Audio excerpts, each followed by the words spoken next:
Bismillahirrahmanirrahim. Alhamdulillahi rabbil alamin wa bihi nasta'in ala umuri dunya waddin. Wassalatu wassalamu ala asyrafil anbiya wal mursalin sayyidina Muhammadin wa ala alihi wa sahbihi ajma'in. Qala al-musannif rahimahullah wa nafa'ana bi ulumihi fid dharain amin. Al-hadithur rabi', hadis yang keempat tentang ciptaan manusia dan tempat kesudahannya manusia.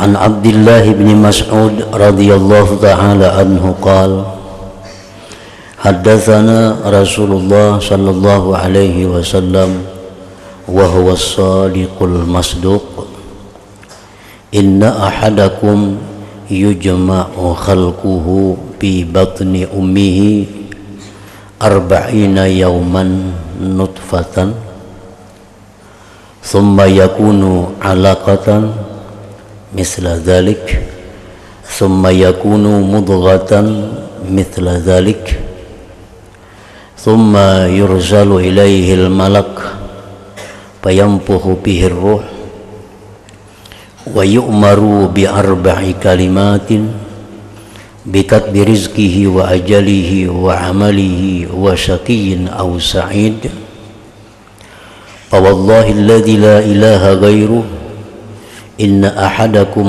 ليعمل بعمل أهل الجنة حتى ما يكون بينه وبينها إلا ذراع فيسبق عليه الكتاب فيعمل بعمل أهل النار فيدخلها وإن أحدكم ليعمل بعمل أهل النار حتى ما يكون بينه وبينها إلا ذراع فيسبق عليه الكتاب فيعمل بعمل أهل الجنة فيدخلها muttafaq alaihi.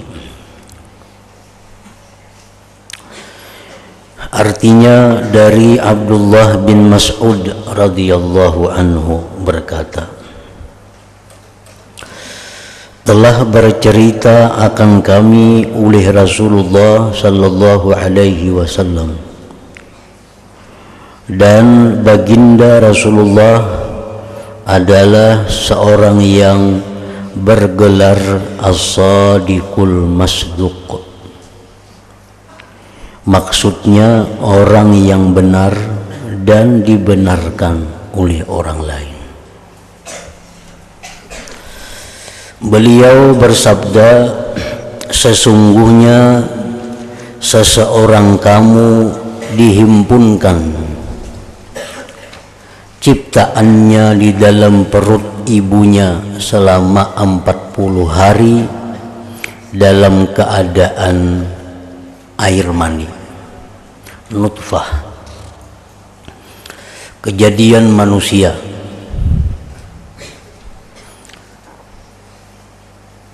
berupa air mani selama 40 hari di dalam rahim ibu.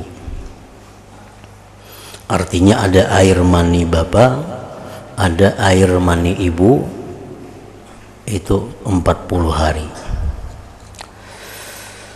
Kemudian lalu ia menjadikannya segumpal darah. Air mani bapak ibu tadi bersatu di dalam rahim ibu menjadi segumpal darah. Selama itu pula 40 hari.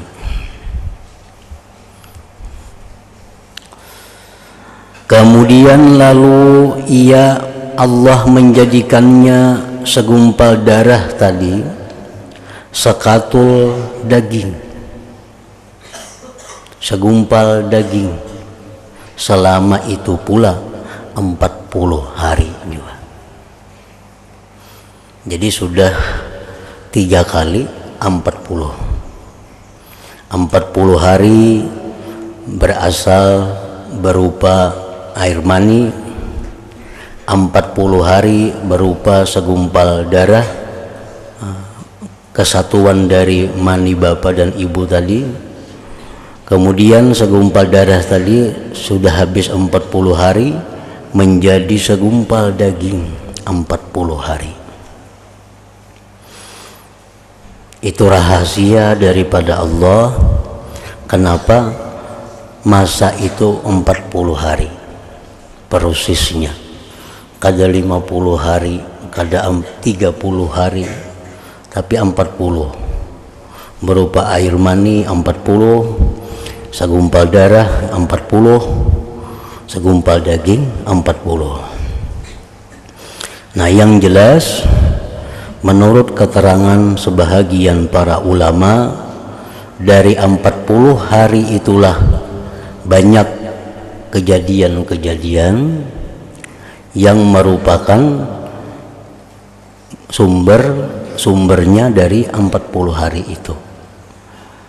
Banyak amaliyah, banyak amal-amal yang ditentukan oleh Rasulullah sallallahu alaihi wasallam 40 hari.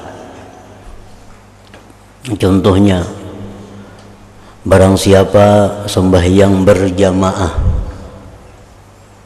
selama 40 hari berturut-turut, kada pernah pray, kada pernah masbuk, 40 hari sembahyang berjamaah, maka orang ini akan mendapat suatu kelebihan berupa terbebas daripada kemunafikan dan terbebas daripada api neraka. Itu diambil 40 hari. 40 hari itu ambilannya dari kejadian manusia di dalam rahim ibu. Sebab apabila amal ibadah itu dilakukan terus-menerus selama 40 hari, maka amal ibadah itu akan menyatu dengan tubuh manusia. Nah, amal ibadah itu akan menjadi darah daging dengan manusia, sehingga kada akan bisa ditinggalkannya lagi 40 hari. Seperti lagi contohnya, barang siapa yang sembahyang berjamaah, sembahyang fardu, barang siapa yang sembahyang fardu di masjid Nabi 40 kali sembahyang fardu. Nah, itu kan ada fadilat, ada keutamaan, kelebihan juga. Dia akan terbebas dari kemunafikan, terbebas daripada api neraka 40 kali. Nah, 8 hari itu sembahyang fardu di masjid Nabi. Ada lagi hadis yang menyatakan, barang siapa yang memakan makanan halal selama 40 hari berturut-turut. 40 hari berturut-turut ini kada ada makan haram, minum haram, kada ada minum subhat, kada ada makan yang subhat. 100% 40 hari itu makanannya makanan halal aja. Nah, maka akan diberi Allah kelebihan, keutamaan berupa apa? Diberi Allah berupa bersihnya hati, sehingga diberikan Allah ilmu ke dalam hatinya, dan dibencikan Allah untuk mencari kelebihan daripada dunia ini 40 hari. Jadi banyak amal ibadah itu 40 hari atau 40 kali. Itu tujuannya adalah untuk menjadikan amal ibadah supaya menyatu dengan darah daging kita. Sebab darah daging kita diciptakan Allah 40 hari berupa ini, 40 hari berupa ini, 40 hari berupa ini. Jadi mun kita hendak membiasakan satu amalan, umpamanya kita hendak membaca surah Tabarak imbah maghrib, hendak merutinakan tuh. Nah, baca dulu 40 hari berturut-turut. Nah, maka itu amalan kada akan kita tinggalkan lagi sampai mati. Kita misalnya hendak sembahyang duha, tiap hari hendak sembahyang duha itu misalnya 4 rakaat. hendak itu terus menerus. Nah, coba 40 hari terus menerus jangan pray. Nah, maka kita kada akan meninggalkan lagi sembahyang duha itu. Jadi amal ibadah apa? Nah, bila kita hendak meneruskannya, hendak merutinkannya, 40 hari pertama dulu. 40 hari jangan pray. Bila sudah 40 hari, dia akan menyatu dengan diri kita dan kada akan hilang lagi.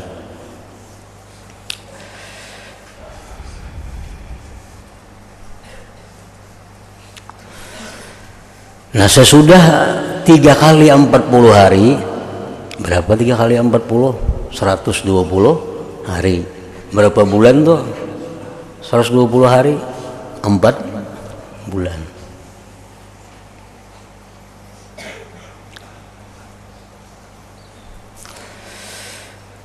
Setelah itu, sesudah itu 3 kali 40 hari, diutuskan seorang malaikat, lalu ia meniupkan ruh ke dalamnya.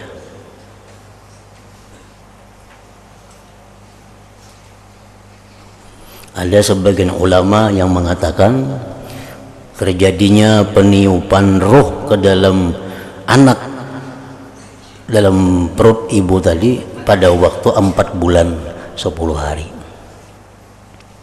Ini janin nih, sudah berumur 4 bulan 10 hari. Itu ditiupkan roh. Nah, makanya itu iddah seorang perempuan yang ditinggal mati oleh suaminya berapa? 4 bulan 10 hari ke iddahnya. Nah, itu karena kejadian-kejadian itu biasanya kalau sudah berlalu selama 4 bulan lebih, kejadian itu akan sudah hilang atau kada kuat lagi di dalam hati kita. Kita bisa berpisah dengan sesuatu atau seseorang yang kita cintai. Berpisah itu ada perasaan berat, ada perasaan sedih. Hari demi hari, hari demi hari. Nah, begitu sampai 4 bulan itu biasa itu sudah normal. Makanya iddah perempuan itu yang ditinggal wafat suaminya 4 bulan 10 hari hanya boleh kawin. Karena biasanya masa 4 bulan 10 hari itu sudah kenangan dengan orang yang dicintai itu sudah mulai hilang. Nah, roh ditiupkan di dalam perut ibu tadi 4 bulan 10 hari. Dan malaikat itu disuruh oleh Allah menulis, dan malaikat itu disuruh dengan 4 suruhan, menulis 4 suruhan, yaitulah dengan menulis rezekinya. Rezekinya orang ini ditulis oleh Tuhan. Berapa rezekinya orang ini semasa ini ada roh di dalam tubuhnya itu. Apakah rezekinya ini luas, apakah rezekinya ini sempit, ditulis di situ. Yang kedua ditulis ajalnya.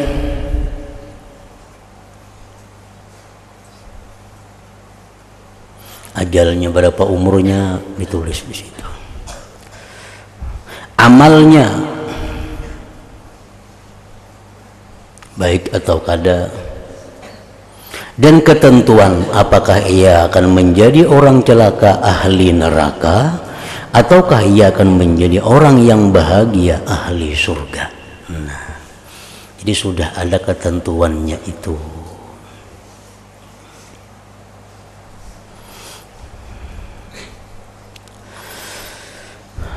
Demi Tuhan yang tiada ada Tuhan kecuali hanya Allah, hanya Dia, sesungguhnya seseorang kamu beramal dengan amalan ahli surga, sehingga tidak ada antaranya dan antara surga itu kecuali hanya 1 hasta saja. Namun oleh karena telah diputuskan baginya di dalam rahim tadi untuk menjadi ahli neraka, lalu ia pun beramal dengan amalan ahli neraka di akhir hayatnya.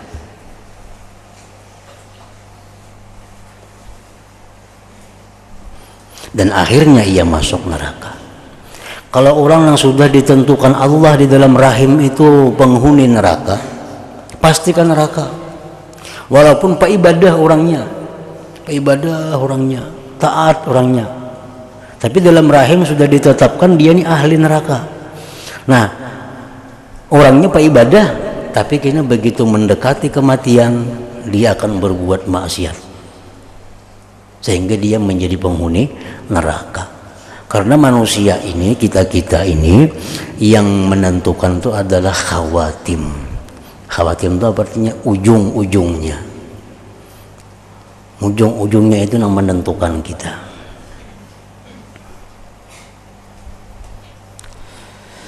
Sesungguhnya ada dan akhirnya ia masuk neraka. Sebaliknya, sesungguhnya ada seseorang kamu yang telah beramal dengan amalan ahli neraka, sehingga tidak ada antaranya dan antara neraka itu kecuali hanya satu hasta saja.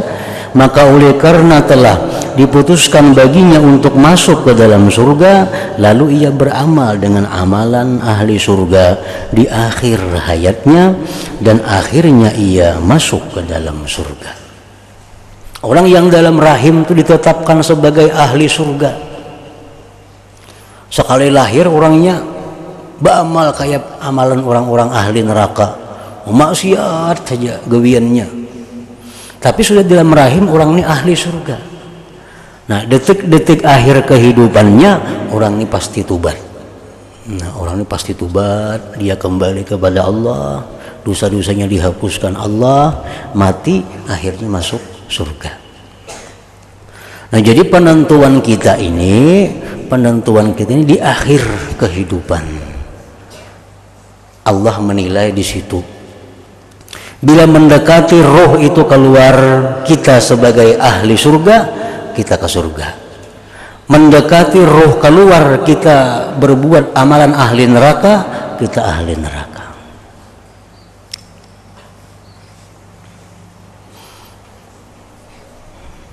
Nah, apa hikmahnya? Maka Allah itu menentukan nasib manusia ini di ujung. Hadis Nabi mengatakan innamal a'mal bil khawatim. Hanya saja amal manusia itu yang menjadi perhatian Allah secara khusus adalah di ujung. Nah, jadi orang yang selama ini masih buat maksiat, berbuat dosa, itu belum tentu lagi ahli neraka, karena dia belum sampai detik-detik akhir hidupnya. Orang yang selama ini ahli taat kepada Allah, ahli menuntut ilmu, belum tentu itu ahli surga, karena menunggu detik-detik akhirnya apakah dia bisa mempertahankan amal itu sampai detik akhir atau kada. Nah, hikmahnya yang kita dapatkan adalah supaya orang-orang yang selama ini taat lawan Allah jangan merasa asa masuk surga. Nah, jangan merasa asa masuk surga, karena kada tahu lagi akhir perjalanan. Orang yang selama ini ahli maksiat kepada Allah, jangan merasa ahli neraka, jangan putus asa. Aku ini harapan lagi sudah kebanyakan dosa. Jangan, karena ditentukan kayaknya pada detik-detik akhirnya. Nah, finishnya orang boleh jual buka, boleh jual buka. Si A lawan si B berlomba buka balajuan. Si A ini laju, si B ini betul di bagamat. Lagi sakilan sampai ke finish, rabah si A nih. Nah, kau lagi balangkah. Nang si B ini jalan aja. Akhirnya sampai ke finish. Nah, mana nang manang nang B ini, karena dia bisa sampai ke finish dengan selamat. Si A nang pelajunya tadi beberapa parak rabah orangnya, kada jadi napa-napa. Nah, kayak itulah contoh perjalanan manusia itu. Nang ahli ibadah jangan sombong, jangan merasa asa ke surga, asa pembaiknya pada orang, kada tentu. Nang ahli neraka jangan putus asa, nang berbuat gawian-gawian maksiat jangan putus asa. Siapa tahu kena Tuhan memberi petunjuk di akhir hidupnya. Ada diceritakan dalam kitab Syarah Arba'in Nawawiyah, laki dan perempuan. Nah, laki ini agama Islam, nang bini ini agama Nasrani. Kedua-dua ini manusia karindangan. Nang karindangan.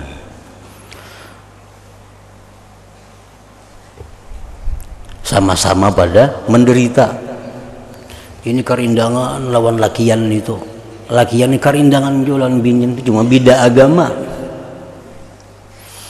Garing kedua-duanya. Garing. Karena nang saya melamar kada kawa, bila kada beragama Nasrani maka kada terima orang. Jadi garing kedua-duanya nih. Di akhir-akhir hidup nang laki-laki Islam nih, si laki-laki Islam ini mun aku nih agama Islam, binian itu beragama Kristen, mati di dunia kada tak kumpul, di akhirat kada tak kumpul pulang. Baik aku bakaristin nyaman tak kumpul di neraka kena kedua-duanya. Dikirain neraka tuh kawa kalau kawin, di neraka tuh berkumpul kalau. Jadi aku baik bakaristin harana juga. Jadi di dunia kada tak kumpul, di neraka barangnya tak kumpul menjadi karistin, bakaristin.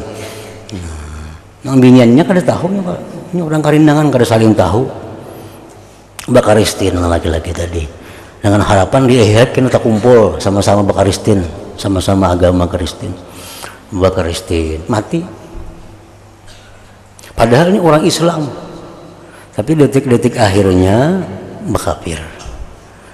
Nah, dalam rahim ini sudah dituliskan dahulu kala bahwa ini orang ahli neraka. Si bibinian ini kayak itu juga berpikir, si bibinian ini mun aku nih tetap agama Kristen nih, mati aku inya Islam, ini kada tahu pada bakaristin, inya Islam, kada tak kumpul aku di akhirat kena, baik aku Islam marana juga binian tadi, nah Islam nang binian tadi mengucap syahadat inya mati, nah mati, nang perempuan ini nang sekian tahun ini jadi Kristen, Islam mati masuk surga, lakian tadi nang sekian tahun Islam, akhir hayatnya masuk Kristen jadi ahli neraka. Nah, kejadian seperti ini bisa menimpa seluruh manusia, bisa menimpa siapapun. Orang dulunya baik kelakuannya, sekali hendak mati berubah. Orang dahulunya jahat kelakuannya, begitu hendak mati insaf tobat. Nah, itu banyak.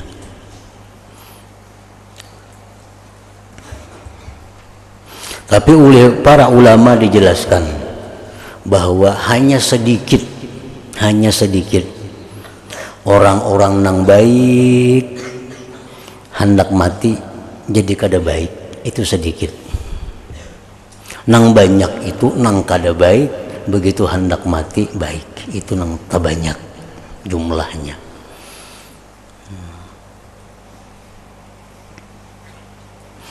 Jadi yang ditakuti oleh setiap manusia adalah sabiqah wal khatimah. Nah, nang ditakuti itu sabiqah dan khatimah. Bila kita ingat sabiqah, bila kita ingat sabiqah, sabiqah itu nang terdahulu. Yang terdahulu apa? Ketentuan dalam rahim. Lalu kita kada tenang karena kita kada tahu apa kita ini ahli surga atau neraka. Kita ingat dalam rahim kita ini ditulis sudah, cuma kita kada tahu apakah kita ini. Nah, keingatan sabiqah itu kita jadi risau. Nah, yang kedua lagi takut akan khatimah. Khatimah ini menggiring sabiqah. Bila sabiqah ini surga, khatimahnya pasti husnul. Bila sabiqah ini jahat, khatimahnya pasti su'ul. Nah, su'ul khatimah. Nah, para ulama menjelaskan tanda-tanda kita nih, apakah dalam rahim itu ditulis ahli surga kah atau ditulis ahli neraka kah. Nah, ada tanda-tandanya. Tanda-tanda ini bukan artinya 100% enggak ada, tapi menjurus mengarah ke sana. Satu tanda-tandanya kama qala ba'dhum at-tahawun bisalah, merimihkan sembahyang. Nah, merimihkan sembahyang. Ini kadang-kadang sembahyang, kadang-kadang sembahyang di luar waktunya, dirimihkannya, dianggapnya sembahyang tuh kada apa-apa. Hendak sembahyang dalam waktu, ini kesibukan pekerjaan. Waktu sembahyang masuk, kayak nagin malam aja dikagak aku lagi aur. Nah itu artinya merimihkan sembahyang. Bila kejadian itu sering kali terjadi pada seseorang, ini tandanya, ini ada tanda dalam rahim ibu itu berarti ditulis ini ahli neraka. Tahawun, amun nang kada sembahyang itu sudah nyata, kada ada kisah lagi. Nggak ada sembahyangan lagi orang, itu sudah nyata nih tuh, ini nang merimihkan. Banu sembahyang, banu kada, banu kesibukan apa sembahyang ditunda, dikalahkan dari kesibukan dunia. Nah kalau itu pekerjaannya macam itu, artinya jadi kebiasaannya seringkali macam itu. Nah ini orang ada tanda apa? Tanda jahat di ujung, tanda jahat di akhir hayat. Yang kedua, ujar sebagian ulama, tandanya itu lagi adalah wasyurbul khamar, minum arak, minum yang membuat utun, yang membuat mabuk, baik itu ubat, baik itu cair, baik itu daun, baik apa. Pokoknya bila minum itu, bila menghisap itu, bila menelan itu, akal jadi hilang. Nah orang yang ketujuh ini berarti itu orangnya sudah ada tanda apa? Tanda dalam rahim itu dicatat, ditulis sebagai ahli neraka. Tandanya. Yang ketiga tandanya lagi wa adzal muslimin. Nah artinya adzal muslimin itu apa? Menyakiti orang muslim. Menyakiti orang muslim. Untuk mendapatkan kemenangan, orang Islam disakitinya, curang. Untuk mendapatkan keuntungan dunia, orang Islam disakitinya. Walaupun ahli ibadah orangnya, penyembahyang orangnya, tapi pekerjaan orang ini menyakiti orang Islam. Karena hendak mencapai tujuannya, kedudukannya kah, kekayaannya kah, atau orang yang kadang mau rugi biar orang lain sakit. Nah sama aja juga. Ini kadang hendak rugi biar orang lain sakit. Nah ini menyakiti juga ngarannya. Bila menggawian kita macam itu, nah itu alamat juga. Kayaknya di ujung-ujungnya itu kena su'ul khatimah, menyakiti orang muslim. Jadi mun kita bagawi, berusaha, apa, jangan sampai menyakiti orang muslimin. Gawian kita itu, usaha kita itu, baik mengganggu ketenangan orang, baik mengganggu kenyamanan orang, baik mengganggu kebahagiaan orang, baik merugikan orang, jangan. Artinya lebih baik kita ini rugi tapi kadang menyakiti orang, karena kerugian kita ini satu mat aja diganti Allah. Kita ini rugi karena supaya orang jangan sakit, berugi kita diganti Tuhan. Itu kan sampai seminggu begini diganti Tuhan. Tapi amun kita mempertahankan kadang hendak rugi biar orang lain sakit, nah ini bahaya, itu bahaya. Apalagi tanda-tandanya orang yang dalam rahim ibu dicatat sebagai orang ahli neraka itu wa uququl walidain, durhaka kepada dua ibu bapa atau salah satunya. Durhaka. Kayak apa garang ngaran durhaka lawan ibu bapak itu?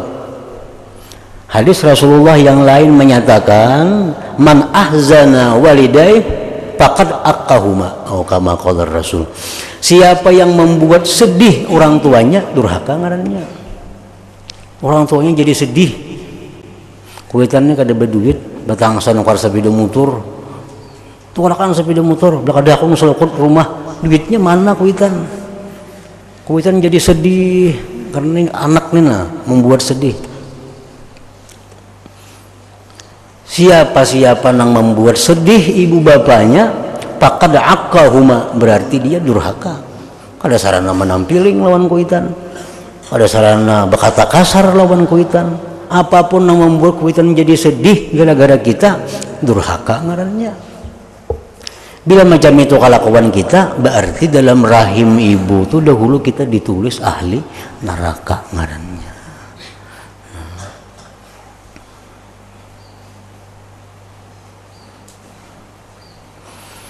Jadi bila kada minta ridha lawan kuitan, kita selama ini biasa atau rancak membuat kuitan itu berpikir, membuat kuitan itu susah, membuat kuitan itu sedih, minta ridha.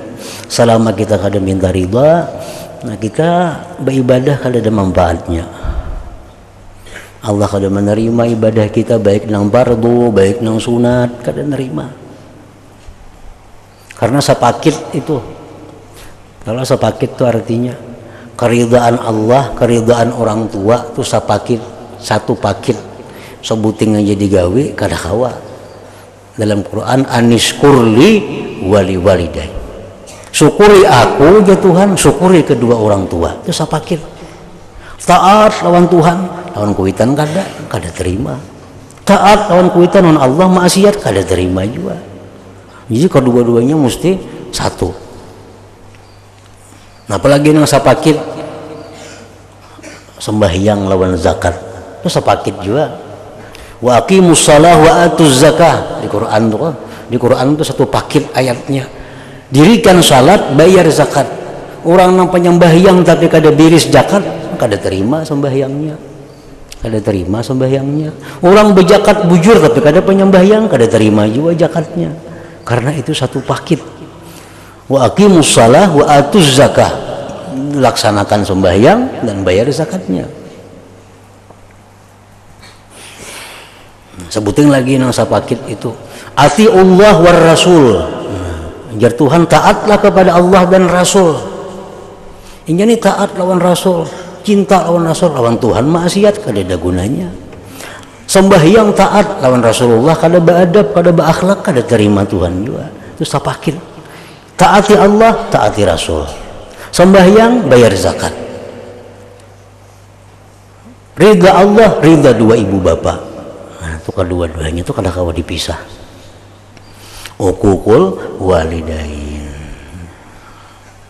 Jadi jangan hendak menyakiti hati orang tua. Jangan hendak membuat sedih mereka. Tadi orang tuh berbuat maksiat. Satu maksiat itu 10 mudaratnya. Satu maksiat itu 10 macam. Nah, apa antara lain 10 macam itu? Orang maksiat lalu ibu bapaknya jadi sedih, baik di dunia atau di kubur. Karena di kubur itu abah mama kita nih, itu ada hari-hari tertentu yang ditampaikan oleh malaikat. Nah, gawian anak hikam dalam dunia. Ada mengatakan seminggu sekali. Nah, gawian hikam masih utuh itu nah, dalam dunia. Banyak maksiat, ahzana, sedih keduanya. Nah, orangnya taat, pak ibadah, gembira keduanya. Jadi bila kita berbuat maksiat itu sebenarnya dosanya bukan hanya satu maksiat, tapi ada dosa lain lagi, membuat sedih dua orang tua kita. Apalagi sudah mati. Apalagi si Jin pulang kada pernah mendidik kita, ditambah si Jin pulang ditambahi azabnya. Si Jin selama hidup pada pernah mendidik anak. Pas anak yang berbuat maksiat, nah anak yang maksiat, orang tuanya dihukum juga karena kada pernah mendidik, kada pernah menyekolahkan untuk akhlak, untuk kebaikan anaknya. Siapa lagi yang sedih? Nabi kita. Karena Nabi kita ini dalam saat-saat tertentu ada juga diberitahu, nak perbuatan umat engkau. Melihat umat yang maksiat, Nabi sedih juga. Melihat yang baik, Nabi senang. Nah, jadi orang berbuat maksiat tuh satu, maksiat tuh sudah berdosa. Yang kedua, dosanya durhaka lawan ibu bapak, membuat sidin sedih. Nah, yang ketiga, membuat sedih Nabi pulang. Nabi pun jadi sedih. Apa sedihnya Nabi? Merasa nasihat sidin kada dipakai, merasa anjuran sidin itu kada dihiraukan. Nah, jadi satu maksiat itu 10 ada dosa-dosa lain. Antaranya membuat sedih dua orang tua, membuat sedih Rasulullah Sallallahu Alaihi Wasallam. Dan lagi tanda-tanda orang yang di dalam rahim itu dicatat sebagai ahli neraka, bughdus salihin. Orang ini kada senang dengan orang-orang saleh,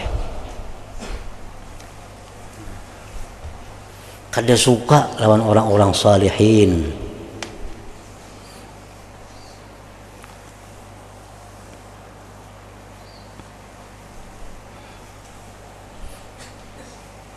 Orang saleh itu mestinya dicintai. Kenapa? Karena Allah cinta kepada mereka.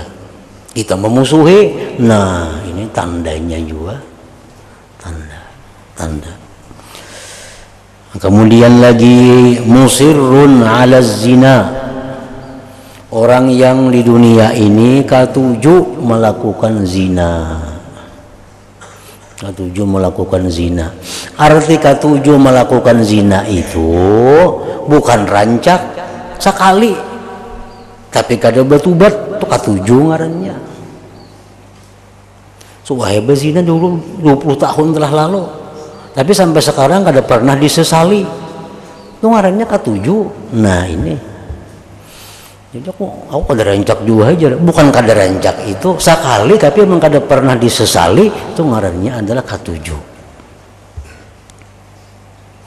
Warriba, nah orang ini musirrun ala riba, mengakali riba. Berhubungan lawan nang bunga bebunga duit mati pas masih menggawi itu. Na'udzubillahi min dzalik. Orang mati duit masih ada hutang di bank, ada pinjam di bank, ada Allah Rabbi musirrun ala riba. Berarti tanda dalam rahim ibu tuh orang ini ditulis sudah ahli neraka itu.